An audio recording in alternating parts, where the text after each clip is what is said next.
তারা যেন চিন্তা ভাবনা করে আমি তোমাদেরকে যে দায়িত্ব প্রদান করেছি এই দায়িত্ব তোমরা কি সঠিকভাবে আদায় করতে পেরেছো কি না। আল্লাহ তাআলা আমাদেরকে দায়িত্ব দেন নাই? কি দায়িত্ব দিয়েছেন?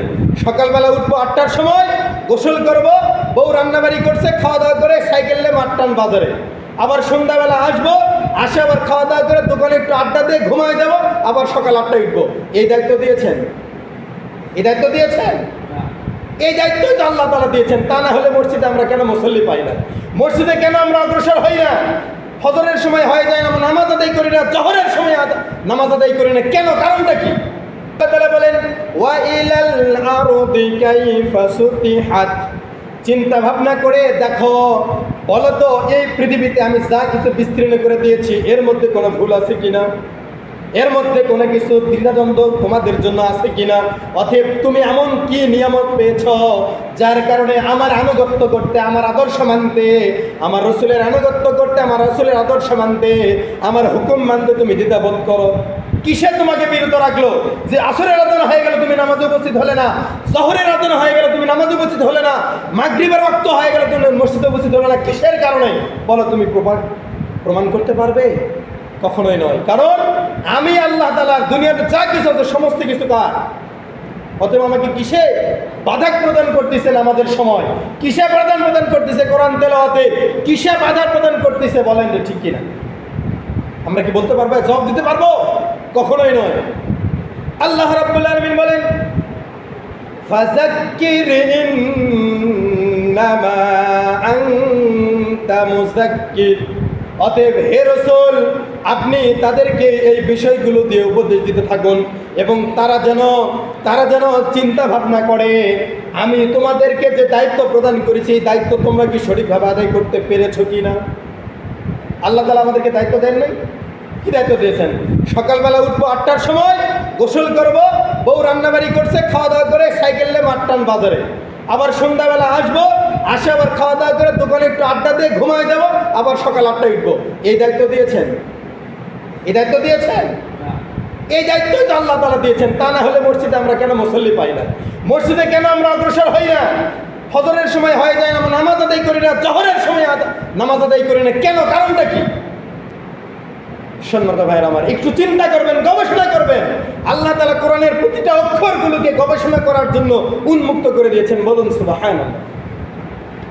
আল্লাহ তাআলা বলেন লাস্তা আলাইহিম বিমুসাইতির, আল্লাহ তাআলা আবার ঘোষণা করলেন অতএব এখান থেকে যদি কেউ উপদেশ গ্রহণ করে তাদের জন্য আমি শুভ সংবাদ দান করব, আর যদি কেউ উপদেশ গ্রহণ না করে তার জন্য আমি দুঃসংবাদ দান করব।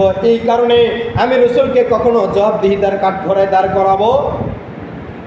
করাবো না। কারণ বাল্লিগু আন্নি ওয়ালাউ আয়া, আল্লাহ রাসূল যা নিয়ে এসেছেন আমাদের কাছে ওপেন করে দিয়েছেন। ওপেন করে দেন নাই? আল্লাহ রাসূল কোনটা কি বাকি রেখে গেছেন?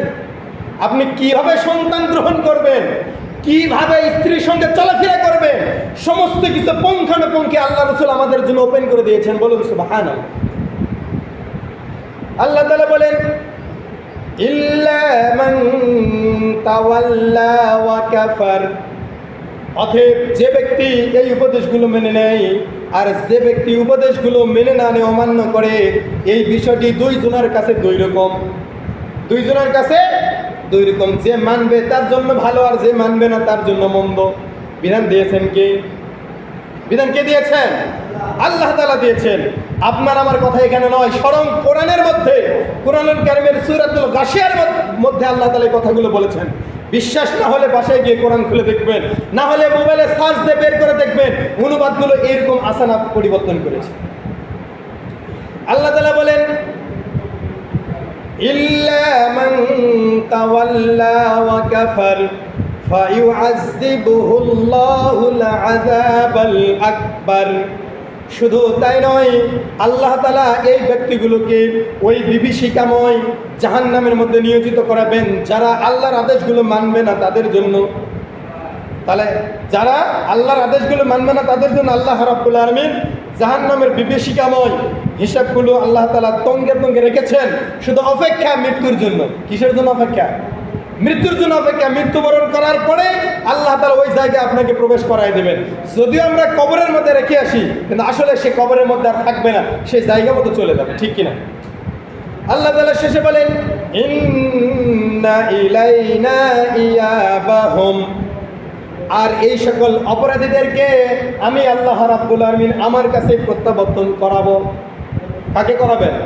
ওই অপরাধীদেরকে আল্লাহর কাছে প্রত্যাবর্তন করাবেন, এবং যারা মুমিন মুত্তাকি তাদেরকেও আল্লাহ তাআলা ওই জায়গায় প্রত্যাবর্তন করাবেন। তবে হ্যাঁ, তাদের জায়গা দুইটা, হয় ইল্লিন অথবা সিজ্জিন, অথবা মাঝখানে জায়গা আরাফের মধ্যে রাখবেন। আল্লাহ তাআলা বলেন, সুম্মা ইন্না আলাইনা হিসাবাহুম, আর আল্লাহ রাব্বুল আলামিন সমস্ত প্রাণীকুলের জন্য, সমস্ত সৃষ্টিকুলের জন্য, সমস্ত কিছুর হিসাব নিকাশ গ্রহণ করার জন্য একটা দিন নির্ধারিত করে রেখেছেন। বলুন তো সেই দিনের নাম কি? হাসরের ময়দান। কিসের নাম? হাসরের ময়দান। ওই হাসরের ময়দানে আপনি যেখানে যান, ওই ময়দানে আপনাকে উপস্থিত হতেই হবে। ওই ময়দানে আপনাকে হিসাব দেওয়াই লাগবে। যদি আপনাকে বাঘে খেয়ে ফেলায়, তাও হিসাব দেওয়া লাগবে। যদি আপনি পানিতে পড়ে মরে পচে গলে যান, তারপরে হিসাব দেওয়া লাগবে।